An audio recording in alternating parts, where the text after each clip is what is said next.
Erin is the owner of Upkeeping LLC. Having spent over 15 years in the public, private, nonprofit, and educational accounting spheres, Erin has found her heart in helping small business owners. Erin supports entrepreneurs and already established small business owners in achieving their dreams by helping them truly understand accounting. She holds an MS in accounting from Liberty University and BS in accounting from the University of Maryland. When she's not trying to make accounting more fun, Erin loves running, joining last minute Ragnar teams, playing the violin, and spending time with her husband and two kids boating around their hometown of Seattle, Washington. Hey everyone, this is Chris again. I'm here with my friend Fernanda once again. Hi Fernanda, how are you? Hi, I'm good. Thank you. And you, Chris? I'm doing great, thanks. So I'm excited about today's guest. We work with her often, and Yeah. her name is Erin Pohan. And she is our bookkeeper, and she does a lot more than just that. She helps us with a lot of our employment stuff. And gosh, there's so many skills that you have that you help us out with. We're like, oh wow, she could do that too.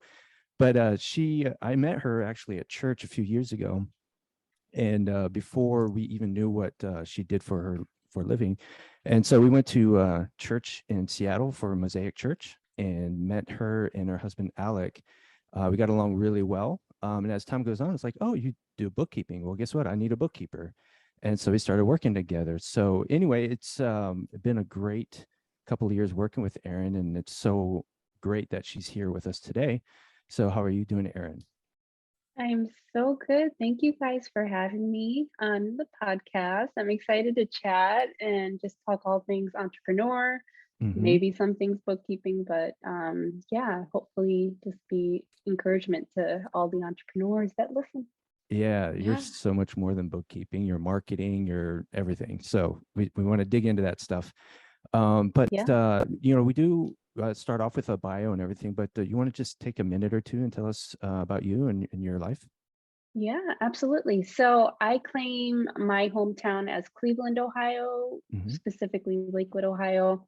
I grew up there for the majority of my life, and then halfway through high school, moved to Northern Virginia. Finished high school, started college as with a marketing degree because I loved marketing. I actually wanted to be a sportscaster and be Oh, like wow. Erin Andrews That's before Erin cool. Andrews was uh, who she is now. And Yeah. during my pursuit of that degree, I took accounting 101 and I was like, wait a minute, I love this. And I was looking Wow. around at everyone else and they were hating Yeah. it. So I was like, oh, I've got something here. So from that accounting 101 class, I changed my major Oh, and wow. went towards my accounting degree. So Wow. um, in the meantime, I was working different jobs. I was working a lot, and I was able to take on accounting tasks at many of those jobs. Oh, okay. Found at one of my jobs, which was a uniform shop on a Marine Corps base, met my Oh, husband okay. Alec, Okay. and from there we've lived all over the world. This is Hmm. our 11th house, I believe. Wow. So yeah, I've just kind of been able to build my accounting experience in different cities, Hmm. and um, did the military spouse lifestyle for about Hmm. 11 years of that, and Yeah. now have landed finally in Seattle Hmm. for the last almost 3 years now, and started my own bookkeeping business technically back in 2018, but went full force in early 2021. And it's been great. Yeah. Wow. So that's a lot there. Yeah. One thing I like is that you like really were in tune with what you wanted or what you like. I mean, you were like the accounting class. You're like, wow, there's something here. I need to go after it, right? And so Yeah. many people are afraid to make that change of like, well, I've already committed to this. It's a little too late to change things around. But you've decided at that young age that, hey, I kind of like this better, and I think I want to go this route. What do you remember going through that decision and the challenges that go along with that? Yeah, I think, I probably ended up taking two or three additional courses that were Oh, okay. geared towards a marketing degree. So it was early on enough in my college pursuit that I didn't need to really change Sure. too much, or I didn't Okay. lose out on too much. But I did have to take, a few more classes than initially Yeah. I had planned for. Did you take classes for marketing that really didn't apply to accounting and you're just like, okay, well, I just wasted a couple semesters there? Back then, yes, but Yeah. now as an entrepreneur who's, holding Hmm. all the different roles, it's so great. So, Exactly. Yeah. Yeah. yeah. That's one thing that I've learned over the years. Fernanda keeps reminding me how old I am. I'm 47, but I've had so many different careers. And, at the time when I was working, I was like, this is not me. This is not who I am. This is not what I want to do with my life, But, as you were saying, once you get into a position where you're creating your own business, you kind of fall back on those experiences with those skills that you developed during those jobs or classes. Absolutely. Yeah. Yeah. Yeah. Cool. So, and then, so you moved around the world. What parts of the world did you live in?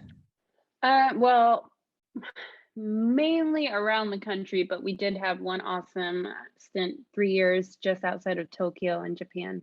Oh, So Wow. at that time, it was a little hard because I had a great role at a CPA firm hmm in Yuma, Arizona, where we were stationed at previously. And I hmm loved it. And I loved the people I worked with. I had learned so much. And then we were moving to Japan, where my career would be halted. yeah. And I was like, what am I gonna do? hmm I've always been really driven to pursue something within my career. Yeah. So obviously the military lifestyle does not complement that. Right. So Yeah. while we were in Japan, I just decided, you know what? We were also having our kids then. We had hmm our son Avery and our daughter Elise were born in Japan. So I went and pursued my master's in accounting during that time. And then Oh, I wow. also was able to get involved with a nonprofit as their treasurer, just to kind of Oh, help yeah. retain those bookkeeping skills. Yeah. Wow. That's Yeah. That's amazing. nice.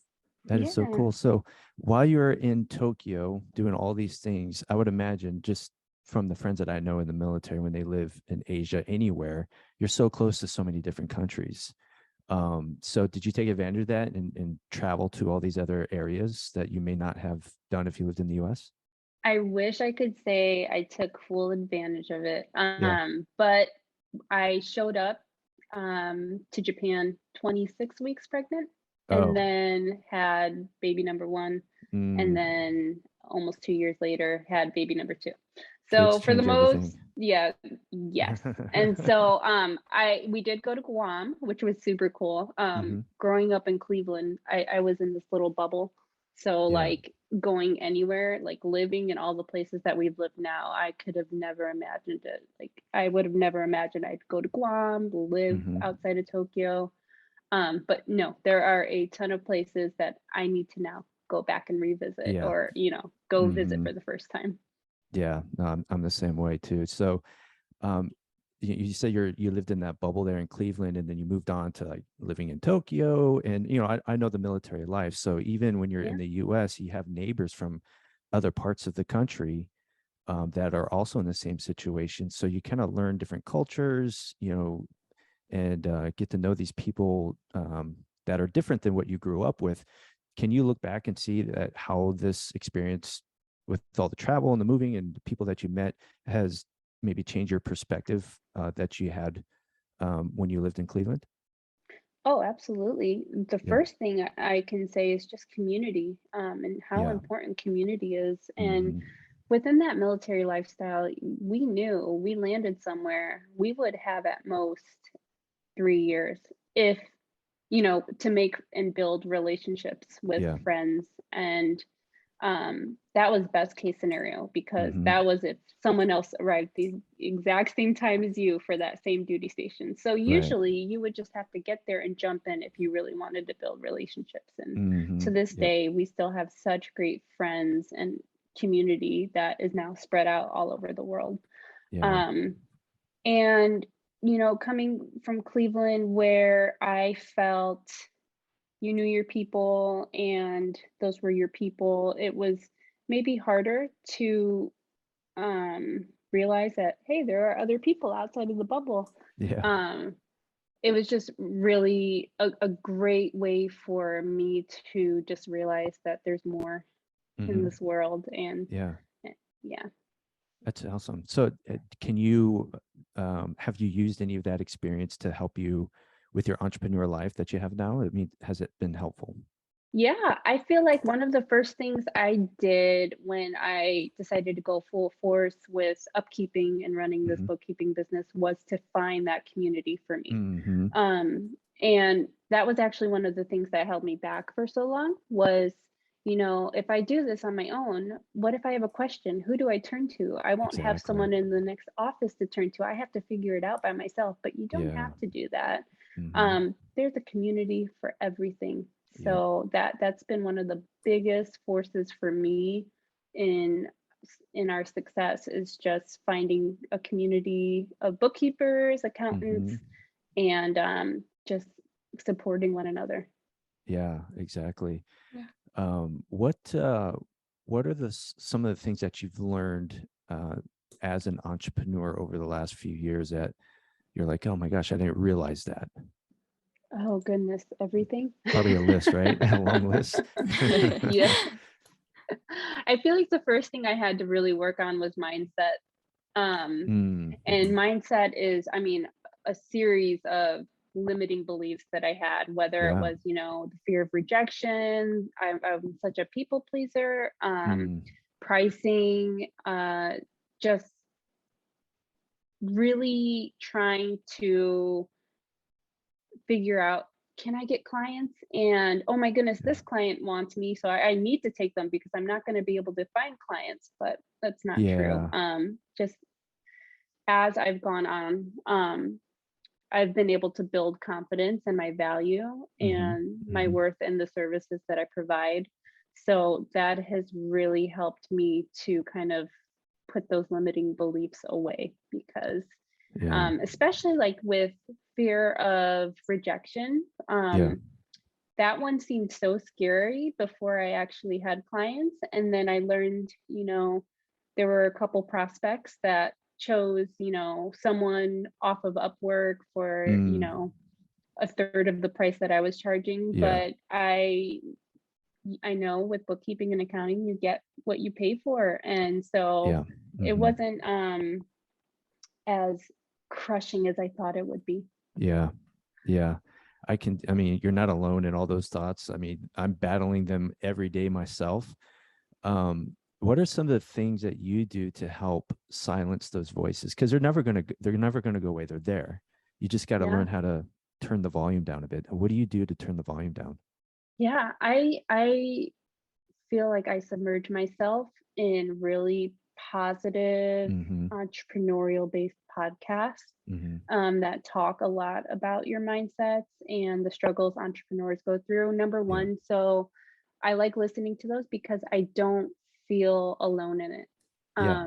I've listened to so many podcasts of very successful people and they are saying the same things that I'm feeling. And I'm like, Yeah. wow, those people feel that? Like Mm-hmm. they just signed $1 billion deal. What? Yeah. You Yeah. know? Mm-hmm.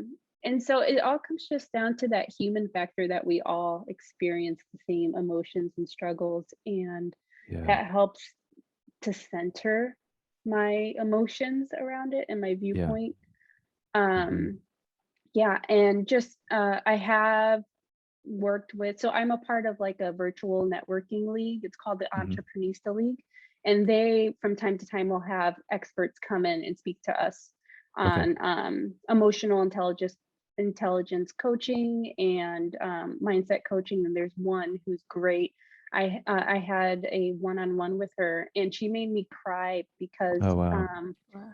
she made me realize that, one of my limiting beliefs on pricing was, I grew up, um, I wouldn't say poor, but pretty poor, with a Mm-hmm. single mom. And Sure. I just couldn't fathom asking my clients to pay prices that I Yep. never would have imagined when I was a little girl living in Cleveland. Mm-hmm. And so just putting that, limiting belief aside, knowing Yeah. that I, I have a master's and, focusing Mm-hmm. on all of my qualifications and my experience, instead of focusing on my client, assumed a client's affordability. Yeah.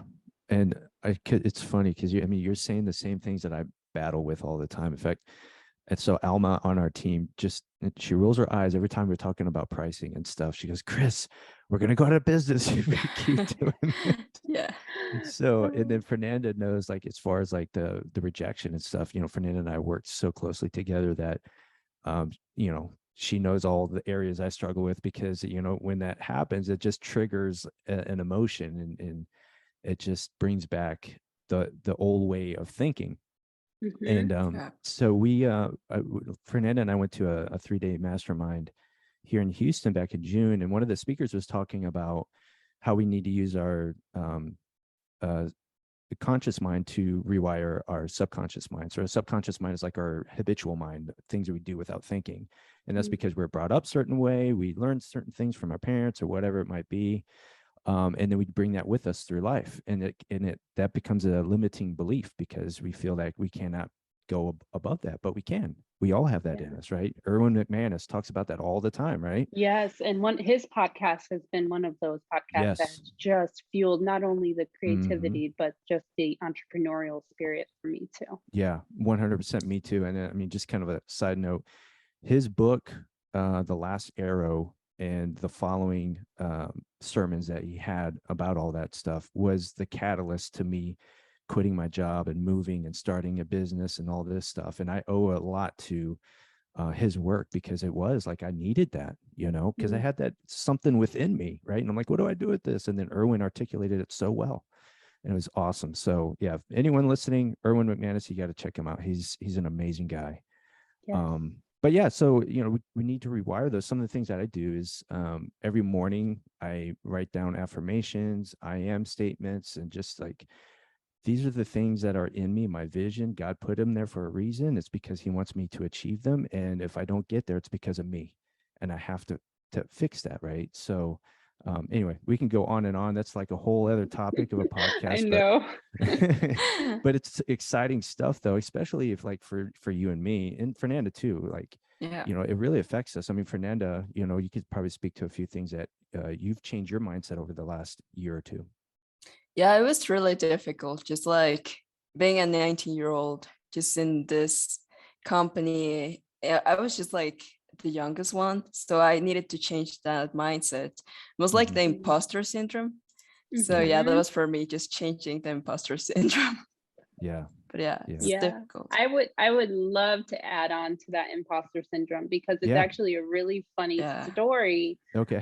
Chris, when you and I, initially met, you had just arrived to Seattle to start this entrepreneurial venture. You left everything behind to start this, and it was so encouraging and motivating. And you found out I did bookkeeping, and I was just still so early on and not even really forming the LLC of my bookkeeping business. I was still kind of 1 foot in, 1 foot back. And when you initially asked me to, hire me for my services, I was like, oh no, no, I'm not a bookkeeping firm owner. How do I do this? And I was so hesitant because of that imposter syndrome. Wow. And now it's just really beautiful to look, here we are almost at the end of 2022, and we've been working together. And it's great. Yeah. And we've done a lot. And but not just us, like the whole team. And you've got thriving businesses, and it's just so great to have come along and said yes to that journey to support you. Yeah, and I'm glad you did too, because I remember when we were first talking and I heard you had these skills, I'm like, oh, okay, we talked a little bit, but the message that I kept getting from you and Alec was, oh, she's still studying, she's still studying, she's still studying. I'm like, okay, well, she's not ready yet. And then I can't remember why I asked again, because I think I had to ask a second time, like months later or something. Yes, exactly. And I had to ask Alec, and then he got us in touch. So, but yeah, I was like, kind of waiting on the silence, like, okay, when Erin's ready, I need to ask her again because I'm not happy with the services I'm getting. So it's worked out And the really well. truth is, I never would have been ready. It's just like having Yeah. kids. People are like, oh, I'm just going to wait until I'm ready. I've got, this much money in the bank or whatnot, whatever Mhm. your definition of ready is. With entrepreneurship, you're Yep. never going to be fully ready. You just got to Exactly. trust the process. You got to jump in. And Mhm. that's something that I've learned. And I'm so grateful that even when I didn't feel 100% ready, I did it. And it's been so fun. Yeah. Yeah. Same here. I mean, it's not easy. It's hard, No, but yeah. I wouldn't want to do anything else. That's for Yeah. sure. So okay, so we talked a lot about benefits. We talked about like the mindset, things like that. What are some of the downsides of being an entrepreneur that you can think of? Yeah. So, I mean, I did this basically because I was tired of trying to keep this career that was so important to me and then raise a family at the same time. Yeah. So I wasn't able to ever do the traditional 9 to 5 once I had Hmm. kids. And Hmm. it was just really important for Alec and I to be the ones around for our kids. Yeah.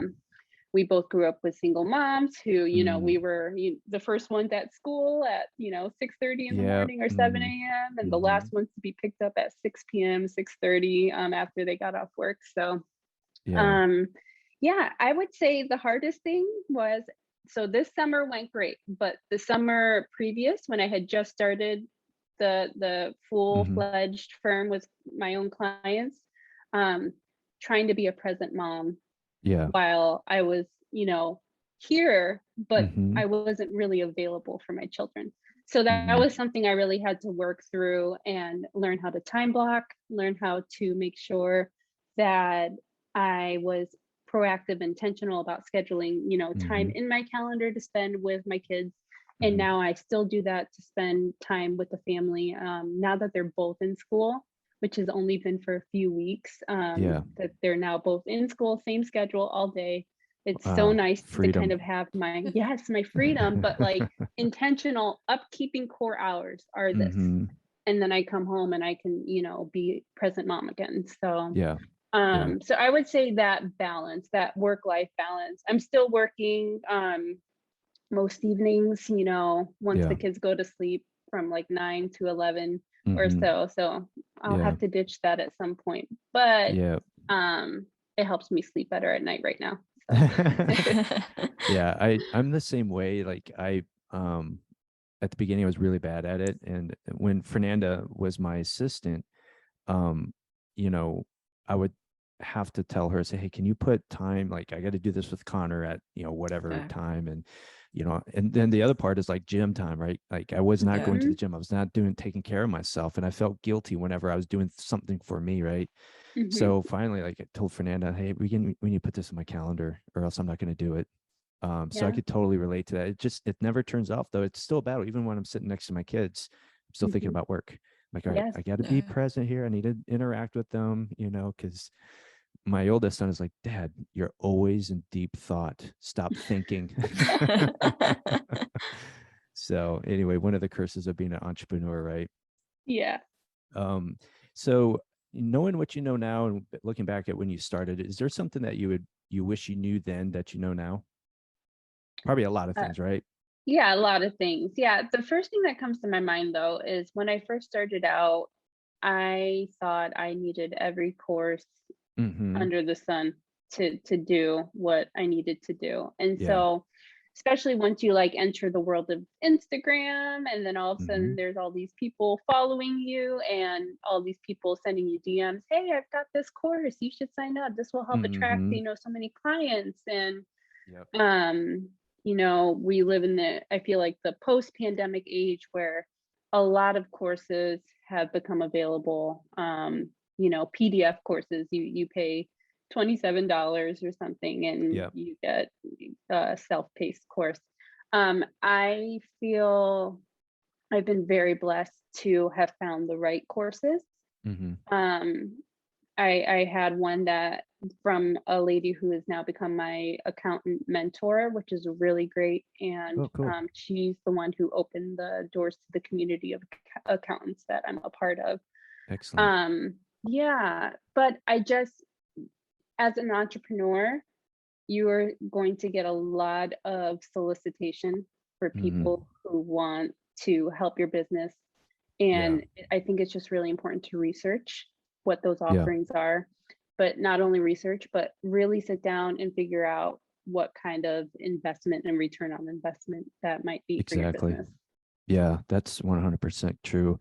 Going back to what you were saying earlier about being a people pleaser, I've got that too, right? So whenever someone reached out to me like, oh yeah, I'll give you a half hour of my time, it was like nonstop, right? So Yeah. finally, Hmm. and I always felt bad to say no, right? Because I don't want them to feel bad. So I had to use Fernanda to tell everyone no for me. So I was Yeah. like, hey, Fernanda, can you tell them I'm busy and that we're not interested anymore because I can't do it. I'm too weak. I'm a coward. But it's good. I mean, if you have that somebody there that could be that backstop for you, or your goalkeeper, right, to protect your Yeah. time, because sometimes we're horrible at it. Let's see here. What are some of the reasons why small business owners don't seek a bookkeeper? Oh yeah, number one reason is cost, Hmm. They, speaking of like investments, most small business owners look at bookkeeping as a cost, like an expense Hmm. instead of an investment. Yeah. Um, and so they think, why pay money each month or at the end of the year when I could just do it myself? Yeah. Right. And that's fine, except most small business owners want to focus on why they actually created their business, whether it's creating the product or the Mhm. service and focusing on that service or the customer relationships. I feel like customer and client relationships are probably the biggest factor Mhm. in small business like owners time management. I think you should be focusing on Yeah. whether your clients or customers are happy. Right. And so bookkeeping, and I was just on a podcast a few weeks ago, and the analogy that was used was bookkeeping is kind of like your dirty dishes. Mm. So, That's funny. you just kind of, if you're trying to do it yourself and you're a small business owner, you're going to focus on all the other more fun aspects of your business. And those Hmm. dishes are going to pile up until you get to them, but they will always be there until you get to them. Yeah. And so I That's a think good the point. the issue with that is, you know, there's not extra, like, owners don't want to spend that extra money because they think they can do it themselves, and they could if they managed that time Hmm. well and actually intentionally focused on their transactions and bookkeeping. But Yeah. most don't, because life Yeah. and other parts of their business. Yeah. And so that piles up, and at the end of the year, they panic. And Yeah. I mean, last Christmas Eve, I received, I think, 3 direct messages from small Hmm. business owners on Oh, Christmas Eve, geez. panicked that Wow. it was the end of the year, they hadn't done anything, they needed help. Yeah. January was the same. In January, I had to turn off my discovery appointment type on my Mhm. website because I had so many small business Wow. owners who had reached out and were scheduling appointments. And I needed to responsibly focus on my current clients Yeah. instead Yeah. of take those meetings, because usually those meetings are for a full year worth of Yeah. cleanup. And it's hard to do that in January and February when I'm getting all the books closed for my current clients. So Yeah. Yeah. yeah, I think, yeah, it's just the idea that why pay for it when I can do it, but that doesn't Yeah. always work out. Yeah. Yeah. You're buying your time back because, Yes. we're our skill is to create the business of whatever it is we're doing, because you got to do marketing, you got to do sales, you got to do operations. And bookkeeping, there's so much there that it's like you have to like really be on top of things to really do it accurately, right? um and that just takes a lot of time, and it's time away from you working on your business. And so, for me, it was one of the first things I did was outsource anything with a dollar sign on it because I don't like numbers. But the problem was I wasn't really finding the right people up front, mainly because, you said you weren't ready yet, Erin. It's all my fault. I'm It's all so your sorry. fault. No, I'm just joking. Hey, But we're good. We're good now. we're good now. That's right. So, but the other thing is, so for the cost, right? Yeah, it's an investment, which is like what you said. But for me, speaking for me, and I could think, probably anyone who uses a bookkeeper, um, know at the end of the month they have confidence in their numbers, that somebody with the skills and the training and the know-how really looked through our stuff and recorded everything, and I've got confidence knowing that, okay, this is a true and accurate number. Because I've been in situations before you started working with us where I'm like, I don't trust this. I have way too many questions. I don't feel that way anymore. And it's such a relief knowing that, okay, I know my numbers now because I've got people on my team I have confidence in. So that's a big thing. Like you said, it's not a cost. It certainly is an investment.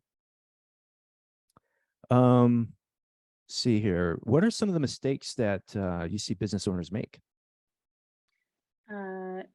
Pretty much just waiting until the last minute to Yeah. do their books.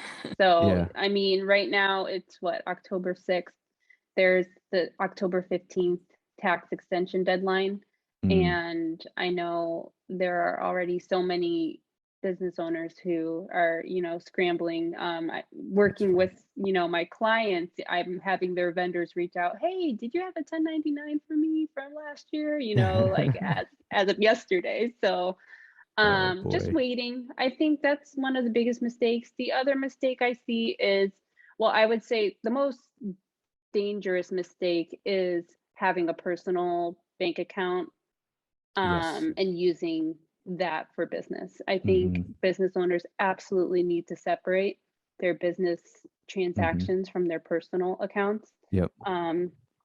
Because if you were to ever get audited, it's just such a headache Yep. to try and sort through all of that and prove, no, this was actually business expense. Hmm. Hmm. Yeah. Just kind of like hitting the benefits of having someone like you is like we talk about time block and the confidence and the numbers. But the things like the October 15th and all these dates that pop up, like I don't even think of those things. The only time I get notified is I get something in the mail that I open up like 2 months later. Like, oh crap, did we do this? And then I reach out to you, hey Aaron, I got this in the mail. You're like, yeah, don't worry about it. We took care of it. So it's like that reassurance, like, okay, someone is doing this and they're doing a great job at it. And then what was the other thing that you said? You said people waiting to the last minute, and then Bank accounts. bank accounts. Yes. So that's the other thing, is that someone like you keeps us out of trouble, right? Because there's a couple months ago, I said, hey, Aaron, I'm going to start doing this as an expense. And then you came back and says, well, according to the new laws, you can't do it, and explained it. Like, oh, okay, cool. I'm not going to do that. So if I didn't have you, I would have done that. And then if I would have gotten audited, it would have been like, hey, explain this to us. And Right. And if I you don't were want to be in that doing it position. thinking you had a tax advantage of doing it, and Hmm. you wouldn't have done it if Right. you had known it wasn't a tax advantage, then you would have really been out money, which, so many Hmm. business owners do. And it's ironic because that money, would have essentially paid for their bookkeeper. Yeah. There you go. Right. There you go. So let's switch gears a little bit. You have a couple of skills that typically people in the accounting world don't have this, and this is the marketing side. You have a pretty active Instagram page. You're on it often. Fernanda and I watch it. We try to steal the way you do things. Like, oh, do you see Erin's IG? Let's do what she did. So, how did you get into that, and have you seen the benefits of using Instagram for your business? Absolutely. So as an accountant, we use, the right side of our brain. Hmm. And so I feel like my Instagram account is my creative outlet Yeah. to use that other side of my brain. And also, with that little bit of marketing knowledge I got from my college degree, um, I just feel very in tune with how to market and just create a very authentic image of my Hmm. services, but also a little bit about who I am and Hmm. who the person is behind the brand. Yep. So I try Yeah. and balance both of those. I also just I did work with like a branding manager back in July, and she was local here to the Seattle, Washington hmm area. And so she helped me to learn how to um, have different kinds of Instagram posts and not saturate it with, Mm, offers and, um, add client testimonies, add, every once in a while, make sure you show your face and, yeah. but also teachable moments, which have been so big to me because as part of my accounting experience, I was able to work with an organization that really was created to provide military spouses jobs they Mm, can keep. yeah. And so I was a subject matter expert in accounting, and I was creating educational content for world Oh, renowned wow. publishers. I created an upper level accounting course at Colorado State University, Wow. and worked on like supplemental test banks for different publishers and courses. And so I was able to learn how to create teachable moments Okay. for individuals. And my goal was, okay, how can I make accounting fun? So hmm I've tried to That's take cool. that into my viewpoint in creating my Instagram. I like that. Teachable Yeah. moments. That's really Yeah. good. So your company is Upkeep, and you want to Upkeeping. tell us a Yeah, little Upkeeping. Sorry, Upkeeping. it's okay. So do you want to tell us a little bit more about Upkeeping? Yeah, so we provide a full range of bookkeeping services from the monthly data transaction entry and financial statement overview with our Mhm. clients, and payroll services, accounts payable, meaning we'll, excuse me, track and pay your vendor bills or your contractor payments, accounts receivables. If I have clients who have a number of their own clients that need invoices sent, and then I track those invoices, make sure we're receiving payments on time, Mhm. send reminders out. And yeah, I would say I also do QuickBooks Online consulting Oh, for okay. people who really do have the intentions of doing it themselves. Sure. And so I teach them the basics of what they need. A Mhm. lot of times those clients will meet with me quarterly, Mhm. um, and we'll look over their books and I'll send them some actionable tips. I actually Yeah. started with a local networking group here. I offered this peace of mind package, which was, excuse Wow. me, we met quarterly, and we would just discuss whatever their needs were, whatever their Mhm. questions were, and then I would provide them with this peace of mind report, Wow. basically discussing what we went over. It was summarizing it. And then I provided actionable tips for them that were pretty industry specific to what they were doing. Yeah. Wow. That's a lot, Erin. Yeah. You okay? Yeah. One thing I like about so for us, you're not Erin the bookkeeper. You're Erin who's on our team. And that's what I like about it. Your integration to the team we have, and you meet with people on our team without me being there, which is amazing. You do some reporting for our fractional CFO that we have, and I mean, you're running the finance department, which is pretty amazing. So I think it's great that you're able to do all these things, but still, like for us, give that personal touch, and make us, we feel that you're a part of our team.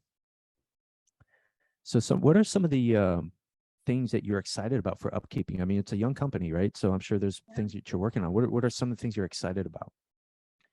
I am excited about responsibly growing, which means making sure that I can scale in a way that I don't leave my current clients behind or Sure. in the dust, Right. but I can find the right people to hmm jump on to my team and delegate that responsibility to them so we can grow our clients. But I foresee Upkeeping in probably the next 2 to 3 years having a team of maybe 3 to 5 Oh, wow. team Cool. members. So right now I actually have one team member, which Oh, is so nice. great. and she is a local mom. Her kids actually go to school with Oh, my great. kids. Nice. Oh, that's And nice. so, yeah, and so she works just a few hours a week and just does some of the admin and just very minimal data entry. Mhm. And it's been so great to kind of have this almost like a trial run of what it would look like Yeah. if I were Mhm. to hire someone on. Yeah. And I'm learning how to delegate. It's actually a really hard task if you're It not is. used to Yeah. it, because it's all in here and I just need Mhm. to get it out. And so she's helped me with some documentation processes too, because I feel that's probably the best way to start. If I can get everything out of here Yeah. and onto, a document, Yep. then that's how I can start to say, this is the process for how you do this. Here you Mhm. go. And Yeah. so it's just a really good lesson in delegation. Yeah. Yeah. We're all going through that same thing on our end too. Yeah. Yeah. What are what about any kind of goals that you're working on with upkeeping? Yeah. My goals are, I would say right now, more so financial, Mhm. like to hit a certain goal in revenue for the Mhm. year, and Mhm. then hopefully maybe double that by next year. Yeah. And like I said, I really caveat that with growing responsibly, because it's just really important for me Mhm. um, to remain in great standing relationships with my clients Yeah. and be Exactly. the person that my clients know they can come to when they have questions, and know that I will follow through Right. with what they need. So Yeah. Exactly. just learning how to grow. And I mean, really, the goal of the increased finances is so that we can, I don't know, like maybe I could go take a trip with our kids for spring break and not have to worry about, Yeah. how are we Yeah. going to do that? And, go to my brother's graduation in Virginia in May, Mhm. Yeah. so. Or Alec can be a stay-at-home dad.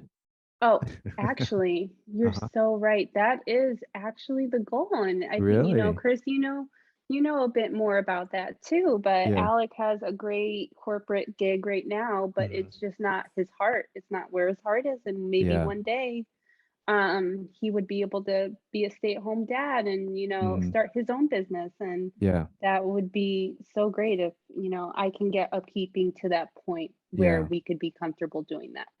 Yeah. I totally can relate to that 100%.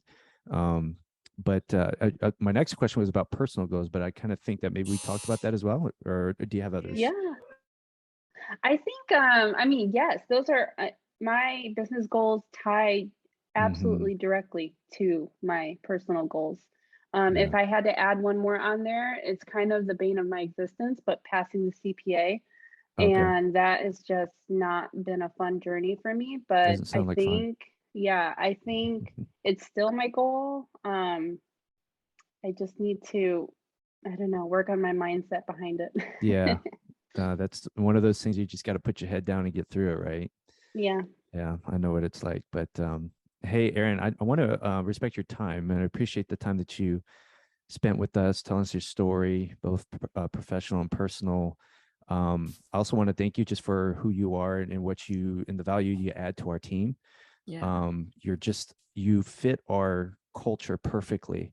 And I wish you were with us full time, but I know you have your other dreams of your own company and things like that. So anyway, thank you for your time. I appreciate it. And Fernanda's got a couple more questions for you. Awesome. Okay. Thank you, Chris. So yeah, thank you, Ren, for being here. And I don't know, just congratulations on everything that you've accomplished. It's Mhm. so great to hear your story. Thank And you. one question that I have is, which book was the most influential book you've ever read? Just Yeah, I would have to say A Million Miles in 1,000 Years. It's a book by Hmm. Donald Miller. And he's actually pretty famous now for like a marketing book that he came out with a few years ago called Story Brand. I don't know if you've heard of that, Hmm. but this book really talked about how to live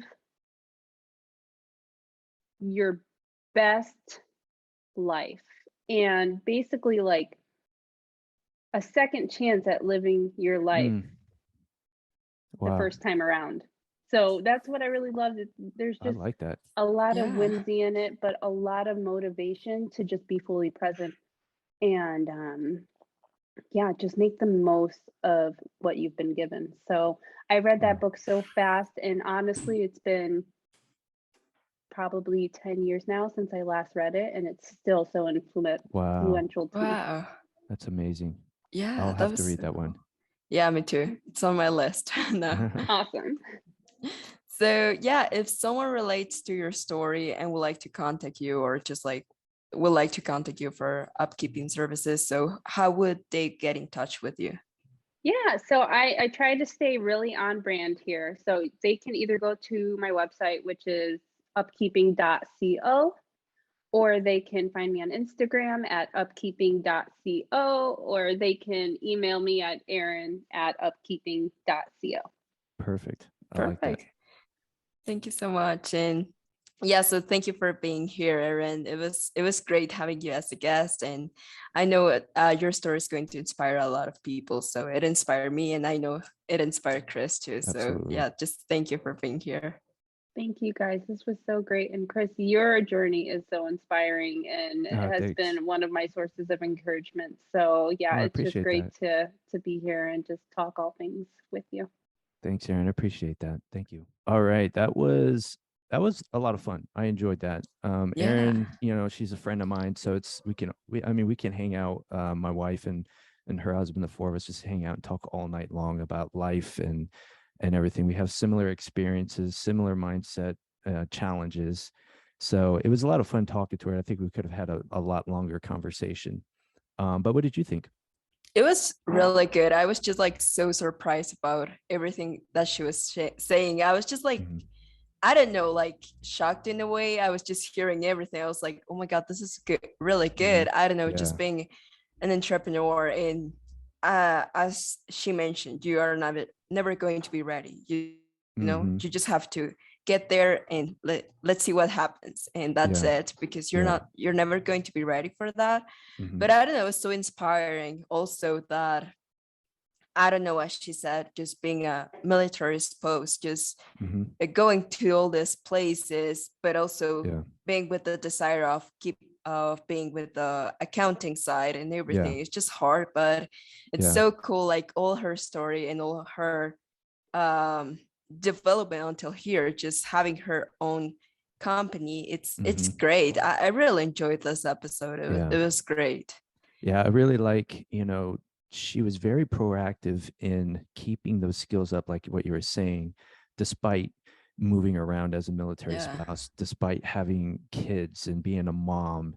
And she knew what she wanted and she went after it, and it takes time. It's a journey, right? And the other thing that stuck out to me was, I mean, there's so many things that we talked about, but one thing that comes to mind now is she was talking about all the different jobs that she had, early on, you know, yeah, and how, during those times, like, "Oh, I don't like this job, this is not me," but you look back at it, you fall back on those things.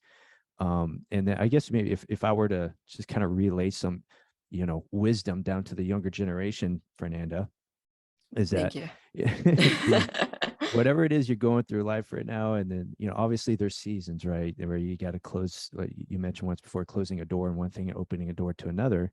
Yeah, um but those seasons, one day you're going to have something in life, and you're going to be like, okay, I'm glad I went through that, because now I know how to handle this, or whatever it might be, right?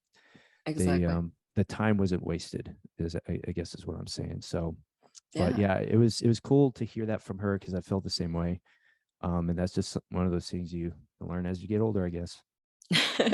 Yeah, you're right. But Mm, I don't know. It's just like when she was mentioning about college and everything, that she mhm. she was studying first Yeah. marketing, and then she Mhm. said like, yeah, this is not for me, I'm going to change. But just like realizing now that that time that she spent on marketing, it was Yeah. beneficial to Mhm. where she is right now. Yeah. I don't know, it's inspiring in a way, because as you mentioned, like sometimes we're like, I don't like what I'm doing right now, or just Yeah. like, I don't think this is for me. But maybe it's going to help you in a way, just in a Mhm. couple years. Like, you don't know, like I think everything that happens on life is, there are lessons that Yeah. you need to that you're going to apply in a moment. So Yeah.